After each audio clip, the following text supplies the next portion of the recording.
HOA. Karen screamed at my daughter Emma for being too slow on the bus steps. Then she grabbed her leg braces and violently yanked her down, breaking her wrist. She had no idea who I was. Big mistake. I'm the state attorney general, and Karen just destroyed her own life. Before you watch full story, comment below from which country are you watching. Don't forget to subscribe for more amazing stories. The yellow school bus stopped at Pine Ridge Elementary at 3:15 p.m. Inside, my daughter Emma sat in her usual seat by the window. She was 9 years old and wore metal leg braces on both legs because of cerebral palsy. Moving was hard for her, but she never complained. "Take your time, sweetie," Mrs. Henderson, the bus driver, said kindly. She knew Emma needed 3 minutes to get down the steps safely. Emma smiled and grabbed the metal railing with both hands. One step. Breathe. Another step. Her leg braces clicked against the floor. Almost there. Then someone started screaming. "Move. My son has karate in 20 minutes. Margaret Whitmore stood at the bottom of the bus steps. Everyone called her Karen.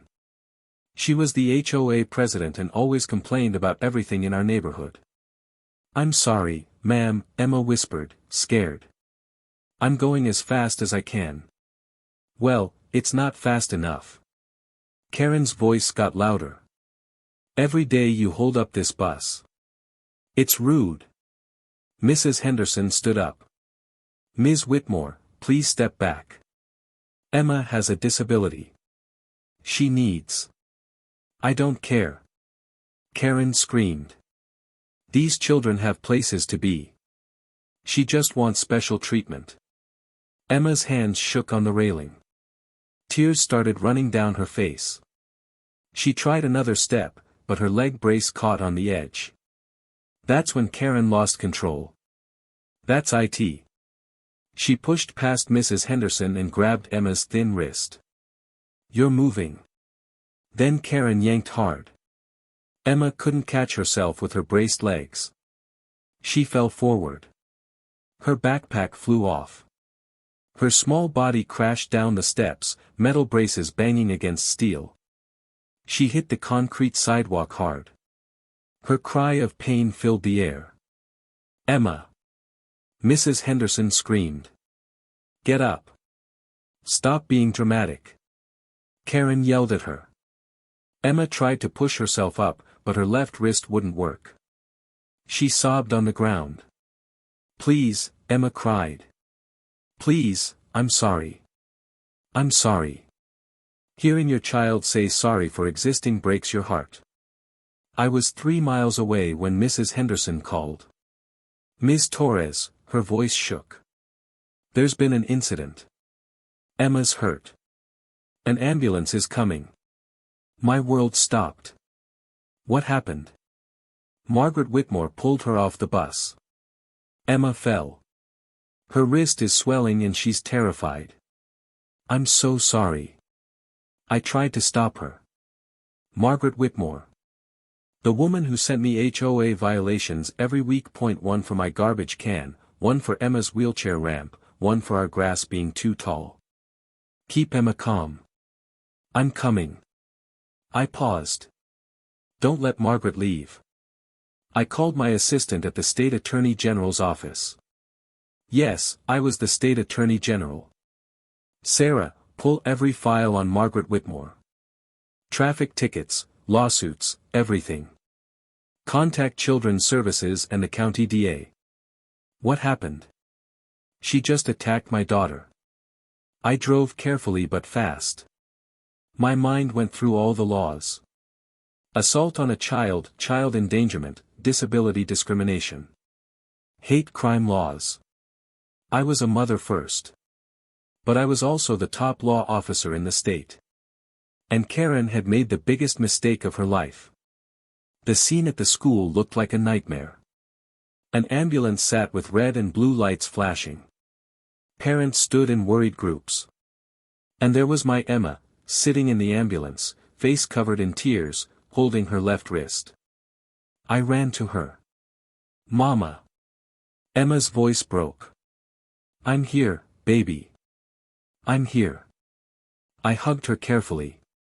She buried her face in my shoulder, shaking with sobs. I'm sorry, she whispered. I'm sorry I'm so slow. I tried to be faster. My heart broke. No, sweetheart. No. I looked into her eyes. You have nothing to be sorry for. Nothing. What happened was not your fault. But she said. She was wrong. So wrong. I kissed her forehead. You are perfect exactly as you are. The paramedic came over. Ms. Torres. We need to check Emma's wrist. It looks broken. She also has bruises on her knees. Can I stay with her? Of course. While they checked Emma's wrist, I looked around. There. Margaret stood by the bus with her arms crossed. She looked annoyed. Not sorry. Just annoyed. A police officer walked over to me. Officer Mike Reeves. I knew him from other cases. Ms. Torres. He nodded, then bent down to Emma. Hey Emma. I'm Officer Reeves. You're very brave. Then he stood up. Ms. Torres, I've taken statements from Ms. Whitmore, Mrs. Henderson, and parents who saw everything. Based on the evidence and Emma's injuries, I can arrest Ms. Whitmore for assault on a minor, child endangerment, and violating disability rights laws. Do it, I said. Mike walked back to Karen with another officer. I stayed with Emma. We should take her to the hospital for X-rays, the paramedic said. I'll ride with Emma. Behind us, Karen's voice rose. You can't arrest me. I'm the HOA president. That child was blocking the bus. I was helping. Ma'am, you pulled a 9-year-old disabled child down bus steps, causing injuries.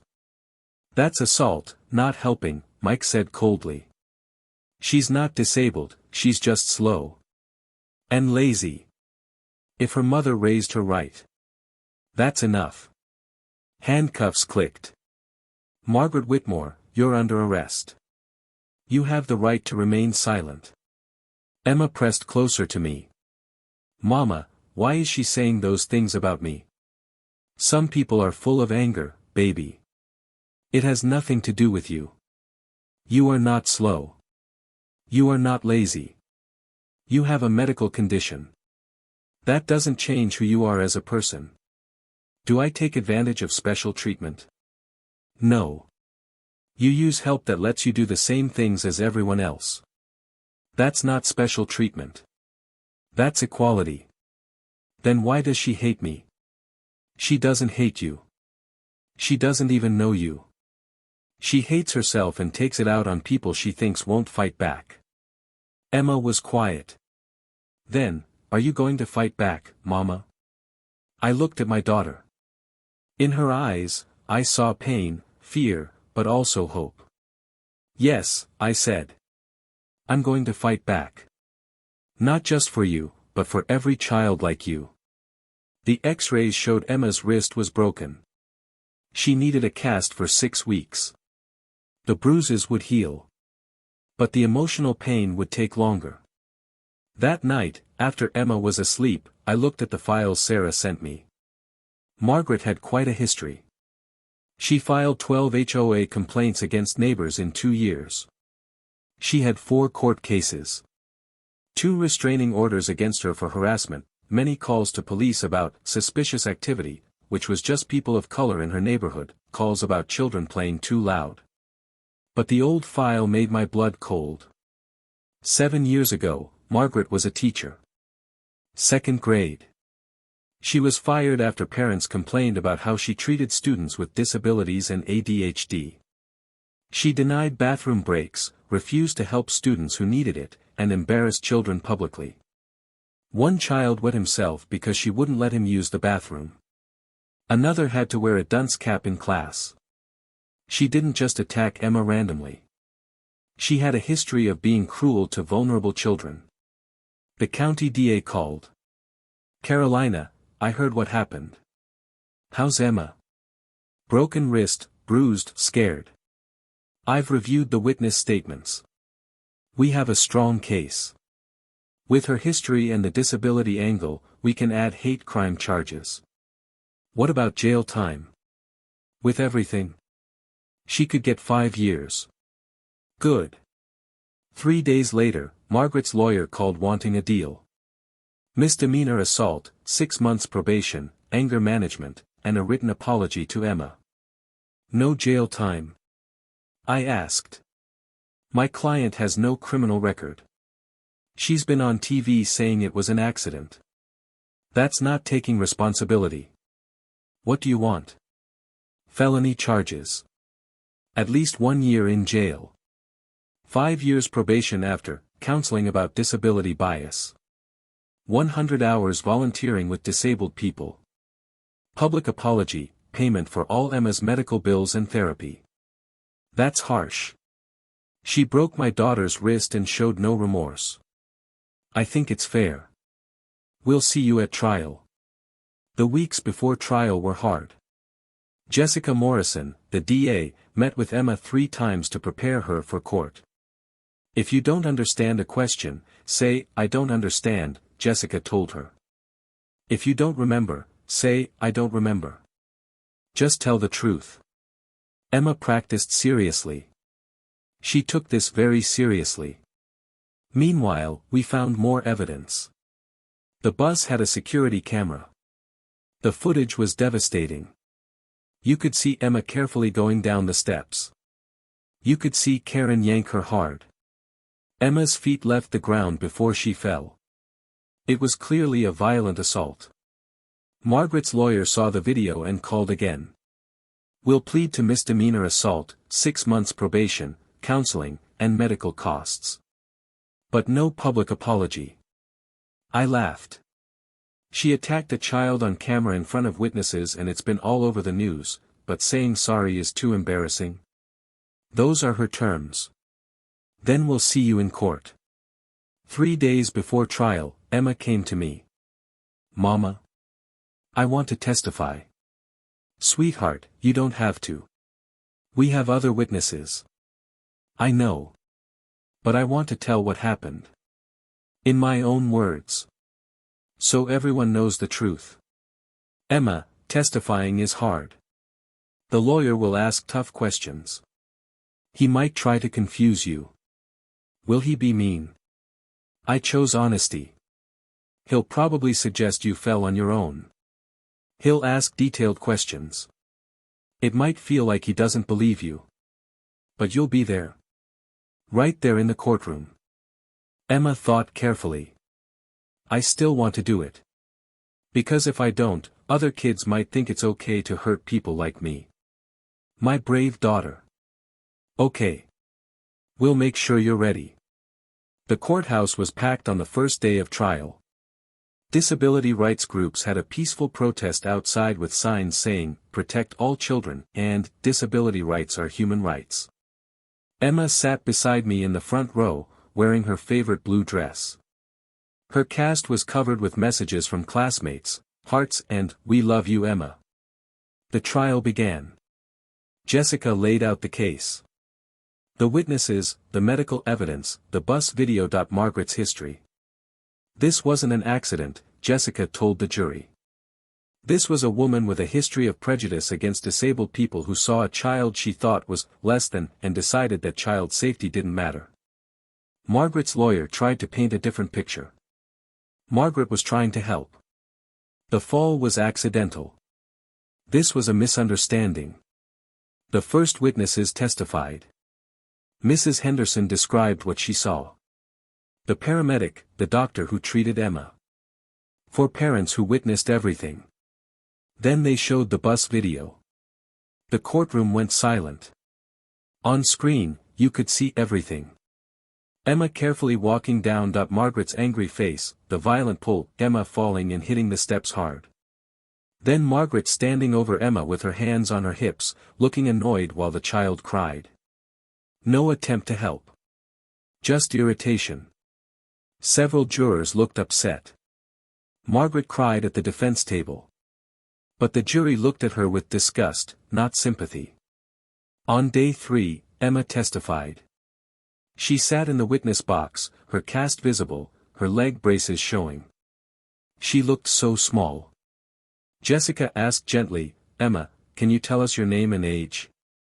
"Emma Sofia Torres. I'm 9 years old." "Do you remember what happened on October 3rd? "Yes, ma'am." "Can you tell us?" Emma took a deep breath. Then she described everything. Getting off the bus, being careful on the steps, Margaret yelling, being scared. Being grabbed and falling. The pain. "How did it make you feel when Mrs. Whitmore said you were slow and lazy?" Jessica asked. Emma's voice got smaller. "It made me feel bad. Like I was doing something wrong by being me." "Are you slow and lazy, Emma?" "No, ma'am. I have cerebral palsy. It makes it harder for my legs to work. But I try really hard." Margaret's lawyer tried to confuse Emma during cross-examination. "Are you sure she grabbed you? Could she have been trying to help?" "She grabbed it. It hurt. Maybe you just fell on your own." "She pulled me. Mrs. Henderson saw it. All the kids saw it. And there's a video." Emma didn't change her story. She knew what happened. When Emma was done, she walked past Margaret's table and stopped. "I forgive you," Emma said quietly. "But that doesn't mean what you did was okay." Then she came back to sit with me. After Emma testified, the defense called only 2 witnesses. A neighbor who said Margaret was usually nice. A psychologist who said Margaret was under stress. But nothing could erase the video. Nothing could erase 17 witnesses. Nothing could erase Emma's testimony. The jury took 3 hours to decide. When they came back, none of them looked at Margaret. "Has the jury reached a verdict?" "We have, Your Honor." "On the charge of assault on a minor, how do you find?" "Guilty." Emma's hand squeezed mine. "On the charge of child endangerment, how do you find?" "Guilty." "On the charge of violating civil rights laws, how do you find?" "Guilty." Margaret sobbed loudly. The jury had spoken. 2 weeks later was sentencing day. The judge reviewed everything, the evidence, the psychological reports, letters from disability groups. "Mrs. Whitmore," Judge Harriman said, "you had every chance to take responsibility and show remorse. Instead, you blamed the victim. You claimed you were helping when the video shows otherwise. This wasn't a mistake. This was a choice." He paused. "I'm sentencing you to 18 months in state prison, followed by 5 years of probation. You will complete anger management, disability training, and 200 hours of community service with disability organizations. You will not contact the Torres family. You will pay $37,000 for medical and therapy costs." Margaret's lawyer tried to argue, but the judge said no. "Take her into custody." As Margaret was led away in handcuffs, she finally looked at Emma. For the first time, I saw shame in her eyes. Outside, reporters surrounded us. I made a statement. "Justice has been served today, not just for Emma, but for every child with a disability." Margaret Whitmore's conviction sends a clear message: targeting vulnerable people will not be tolerated. Emma read her own statement that she wrote herself. "I want other kids with disabilities to know that you matter. Your time matters. Your safety matters. You don't have to say sorry for existing. And if someone hurts you, it's okay to tell.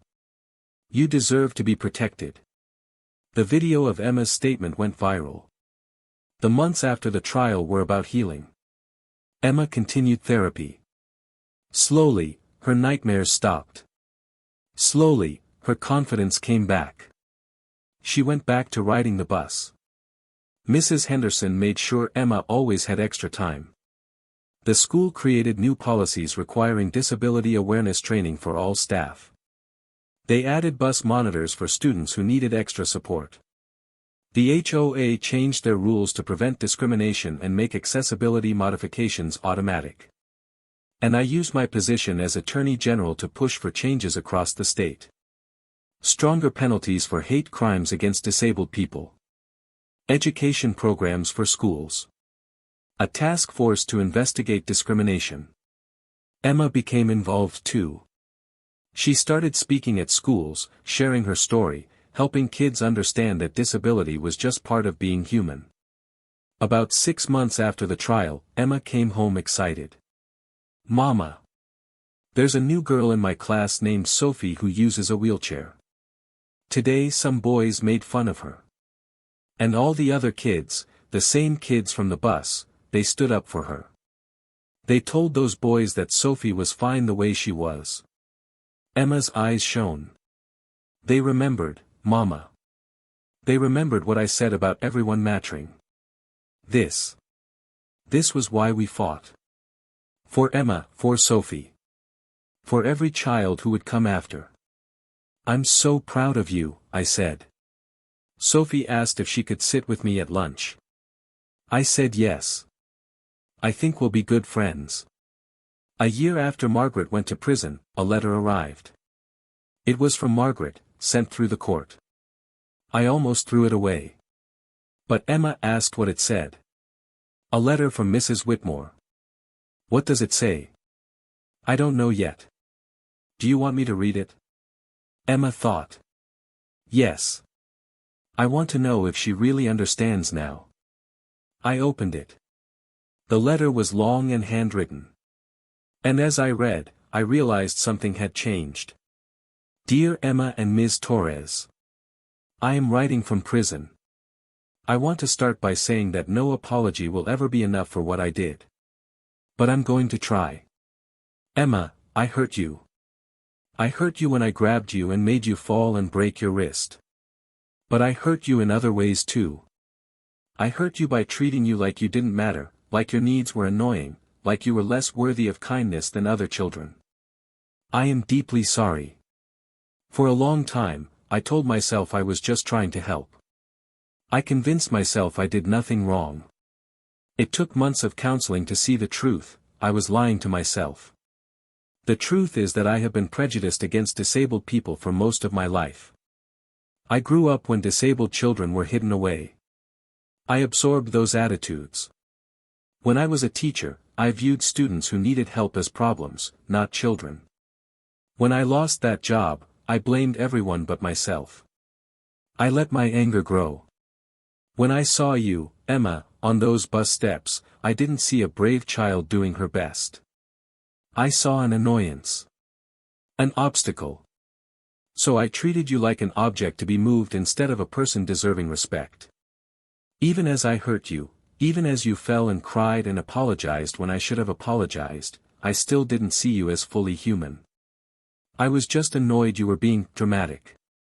It wasn't until I saw the video in court that something finally broke in me. That could have been my daughter, I kept thinking. If someone treated my daughter that way, I would want them punished. So why did I think it was okay to treat someone else's daughter that way? The answer is that I didn't see you as someone's precious daughter. I saw you as less than. As someone who didn't deserve the same care I would want for my own family. I was wrong. Terribly wrong. I've spent this year in counseling, learning about disability rights, reading books by disabled authors. I've been helping other inmates who have learning disabilities. Working with them has taught me about patience, about meeting people where they are. I know this is too late.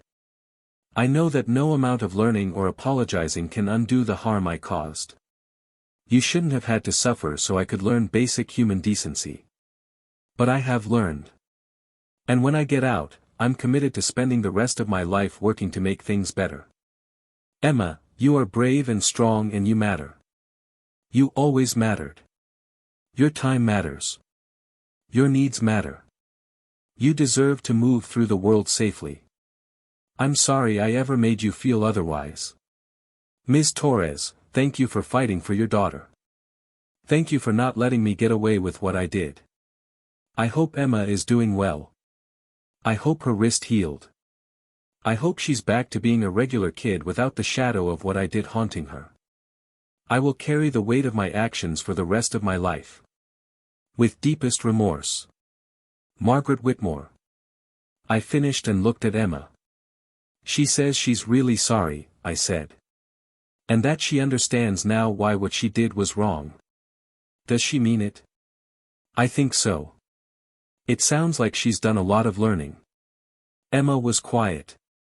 I meant it when I said I forgave her, Mama. But forgiveness doesn't mean we have to be friends or that she shouldn't be punished. I can forgive her and still be glad she went to jail. That's very wise, baby. Can I write her back? Not to be friends, but to tell her I accept her apology and I hope she helps other people. If you want to.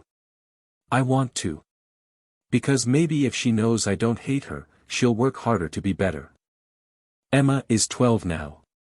She still wears leg braces, but recent surgeries helped her walk better.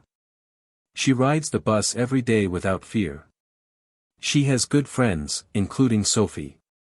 Emma started a club at school called Different is Beautiful that teaches students about disabilities. She's spoken at education conferences. She even testified before the state legislature about disability rights. Margaret was released from prison after 14 months. She completed all her counseling and community service. Now she volunteers 20 hours a week at a disability resource center, helping families and fighting for accessibility. I don't know if Margaret and Emma will ever meet again. That's Emma's choice. But I know that what happened made Emma stronger, more compassionate, and more determined to make the world better. The reforms we fought for had real impact. Disability discrimination complaints decreased by 30% because people know complaints are taken seriously. Schools have better training. The culture is slowly changing. But there's still work to do. There are still people like Margaret out there who see disability as annoying instead of just different. People who need to be taught that every person deserves dignity. Emma knows this. She knows the fight isn't over. But she also knows she doesn't fight alone. One evening, as I tucked her in, Emma said, "Mama, remember when I asked if you wished I was different?" "I remember. I'm glad you said no. Because if I was different, I wouldn't be me. And I like who I am." "I love who you are," I said. She smiled. Mrs. Whitmore was so mean because she thought being different was bad. But being different isn't bad. It's just different. And the world needs all kinds of different. The world definitely needs you. As I closed her door, I thought about how far we'd come. From that terrible day at the bus stop to this moment of peace. Justice had been served. Healing had happened. Change had happened. Hope had happened. And my brave Emma, the girl who'd been dragged off a bus and told she didn't matter, had stood up and proven that she mattered very much. Not despite her disability, but as a complete person who happened to have a disability. A person with dreams and strength and a belief that the world could be better. She was right. And together, we were proving it every single day. 2 years after Margaret's release from prison, something unexpected happened. I received a call from the director of Accessible Futures, the Disability Resource Center where Margaret volunteered. "Ms. Torres, this is David Chen from Accessible Futures. I know this might be uncomfortable, but I wanted to tell you about something Margaret Whitmore has done." My body tensed. "What happened?"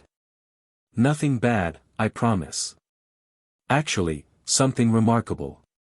Margaret has been working with us for over a year now, and she's genuinely transformed. She's helped us secure $3 million in state funding for accessibility improvements in schools. She's trained over 500 teachers in disability awareness. And yesterday, she stopped a situation that could have been very similar to what happened with Emma." "What do you mean?" "A parent at a playground was screaming at a child with autism for being too loud. The parent grabbed the child's arm roughly. Margaret immediately intervened. She called security, stayed with the child until his parents arrived, and filed a report. The child is okay because Margaret acted. She told me, I know what it's like to be that person full of anger. I won't let another child suffer like Emma did. I was silent, processing this information. I'm not asking you to forgive her or have contact with her, David continued. I just thought you should know that the stand you took, the justice Emma fought for, it changed someone fundamentally. And that change is now protecting other children. After I hung up, I told Emma about the call. She saved a kid. Emma's eyes widened. She did. Emma was quiet for a long moment. That's good. That's really good. It means what happened to me, it meant something bigger. It always meant something bigger, baby. But you're right. The ripples keep spreading. Indeed, the ripples had spread far beyond our neighborhood. Emma's testimony had been used in training videos for police officers, teachers, and healthcare workers across the country. Her "Different is Beautiful" club had expanded to 47 schools in 3 states. She'd received letters from hundreds of families thanking her for giving them courage to stand up against discrimination. One letter particularly moved Emma. It was from a mother in another state whose son had Down syndrome. Dear Emma, my son Jake is 7 years old. Last month, a store manager told us Jake couldn't come into the store because he was disruptive and made other customers uncomfortable. Jake wasn't being disruptive, he was just being himself, making happy sounds. Before I saw your story, I would have left quietly, feeling ashamed. But I remembered what you said, you don't have to say sorry for existing. So I didn't leave. I filed a complaint. I contacted the disability rights organization in our state. And yesterday, that store implemented new training for all employees about serving customers with disabilities. Jake can shop there now. He can exist in that space without shame. Thank you for teaching me to fight. Thank you for teaching Jake that he matters. Emma kept that letter on her bulletin board, along with dozens of others. But not every outcome was positive. Emma still faced challenges. Some kids at school still made comments. Some adults still stared. Some places still weren't accessible. The world hadn't magically become perfect. One day, Emma came home from school crying. A substitute teacher had told her she was taking too long to finish a test and that she needed to try harder to keep up. It felt like that day on the bus all over again, Emma sobbed. Like I'm just an inconvenience. I held her and let her cry. Then I said, you know what you do now? What? You use your voice. You tell people when they're wrong. You taught me that, remember? The next day, Emma wrote a letter to the substitute teacher. She explained her disability, her rights under her IEP, and how the teacher's words had made her feel. She ended it with, I hope you learn from this so you don't hurt another student like me. The teacher called me in tears. I had no idea. I'm so sorry. I completed disability training years ago, but I clearly didn't retain it. Emma's letter opened my eyes.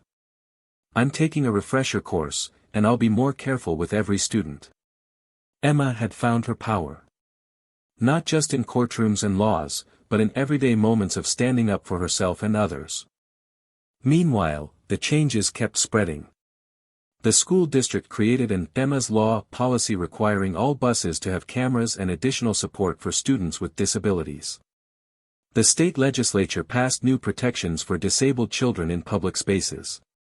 3 other states adopted similar laws. And Emma? She was thriving. She made the honor roll. She joined the school's art club and created beautiful paintings that were displayed in the main hallway. She wrote a children's book called Emma's Extraordinary Day, about a girl with leg braces who goes on an adventure. The book was published and became required reading in disability awareness curricula across the country.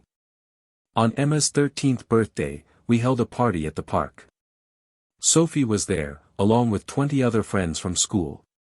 As I watched Emma laugh with her friends, playing adapted games they designed so everyone could participate, my heart swelled with pride. Mrs. Henderson, who'd retired from bus driving, came to the party. She hugged Emma tightly. "You know what I tell new bus drivers now? I tell them about you. About your courage. About how every child deserves patience and kindness. You changed how our entire district trains drivers." Later, as Emma blew out her candles, I asked what she wished for. "I can't tell you, or it won't come true," she said with a smile. But that night, as I tucked her into bed, she whispered, "I wish that every kid like me has a mom like you. Someone who fights for them. Someone who shows them they matter." "Every kid deserves that," I agreed. "Not just kids like you. Every single child." "Then maybe that's what I'll do when I grow up," Emma said thoughtfully. "Maybe I'll be a lawyer like you. Or a teacher. Or someone who makes laws. So I can fight for kids who need someone in their corner." "You can be anything you want to be," I told her. "I know," she said confidently. "Because you taught me that my disability doesn't define my limits." "I do." 6 months later, I was asked to speak at a national conference on disability rights. Emma came with me. When the organizers heard she was there, they asked if she'd like to say a few words. Emma stood at that podium in front of 3,000 people and spoke without notes. "My name is Emma Torres. When I was 9, a woman attacked me because she thought I was too slow, too inconvenient, too much trouble. She broke my wrist and tried to break my spirit. But she failed. She failed because my mom showed me that I have value. That my time matters. That I deserve to take up space in this world." The audience was completely silent. "But I want to tell you something important. Yes, that woman went to jail. Yes, there was justice. But the real victory wasn't in her punishment. The real victory was in what came after. The schools that changed their policies, the teachers who got better training. The other kids who learned to stand up for their classmates. The laws that were passed, the families who found courage to fight back against discrimination." Emma paused, looking out at the crowd. "One person hurt me. But thousands of people, millions of people, responded by choosing to be better. By choosing to make the world more accessible, more kind, more just. That's the real story. Not what she took from me, but what all of you gave back. Thank you for caring. Thank you for fighting. Thank you for proving that good people outnumber the mean ones." The standing ovation lasted 5 minutes. That night, as we sat in our hotel room, Emma said, "Mama, do you think Mrs. Whitmore knows about all the good things that came from that bad day?" "I don't know, baby. Maybe. I hope she does. Not because I want her to feel better about what she did. But because I want her to know that even the worst things can lead to change. That it's never too late to be part of making things better." My daughter's wisdom constantly amazed me. As I write this now, Emma is 14. She's taller, stronger, and more confident than I ever imagined possible on that terrible day at the bus stop. She still wears her leg braces, but they don't slow her down. Not really. Not in the ways that matter. She has dreams of becoming a civil rights attorney. She wants to fight for people who can't fight for themselves. She wants to change laws and change minds. And I have no doubt she will. Because Emma learned the most important lesson life can teach, that our struggles can become our strength, that our pain can fuel our purpose, and that standing up for what's right, even when it's hard, even when it hurts, even when the world tells you to be quiet and accept your place, is always worth it. The woman who tried to make Emma feel small ended up making her powerful.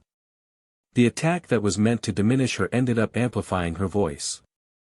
The injustice that could have broken her instead forged her into someone unbreakable. That's the real ending to this story. Not the trial or the verdict or even the apology. The real ending is Emma, thriving, fighting, leading, and showing the world that disability is not inability, that different is not less, and that every single person, regardless of how they move through the world, deserves dignity, respect, and justice. And that, I believe, is a story worth telling.